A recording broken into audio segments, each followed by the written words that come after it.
Drahí bratia a sestry, dnešné Božie slovo nás kladie pred radikálnu voľbu. Jozue sa pýta Božieho ľudu, tak komu chcete slúžiť?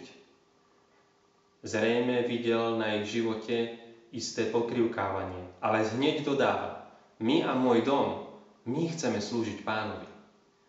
Boží ľud, rozpamätajúca, čo s Bohom Jahvem zažil, čo videl, aké veľké Božie činy, že ich vyviedol z Egypta, sa taktiež prikláňa na stranu pravého Boha Jahveho.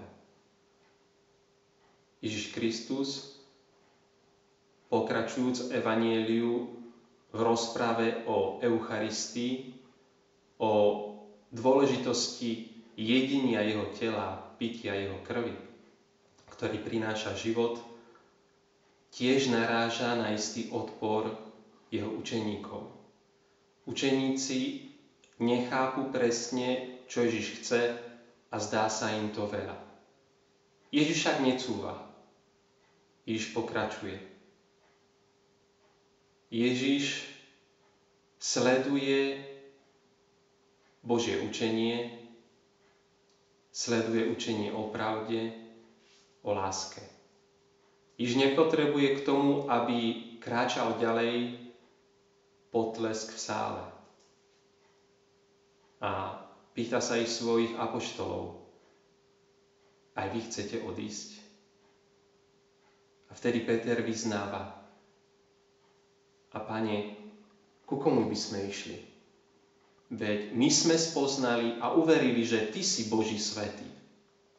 Aj my sme zažili a skúsili na svojom živote, že Ty si Pán. A preto naozaj nemáme kam ísť. Drahí bratia a sestry, verím, že aj vy máte túto skúsenosť s Bohom. Že ste zažili, spoznali a uverili, že Ježiš Kristus, jedine Ježiš Kristus má slová večného života pre tvoj i pre môj život. Tak sa neboj. Spoľahni sa na Neho, lebo len On má slová večného života.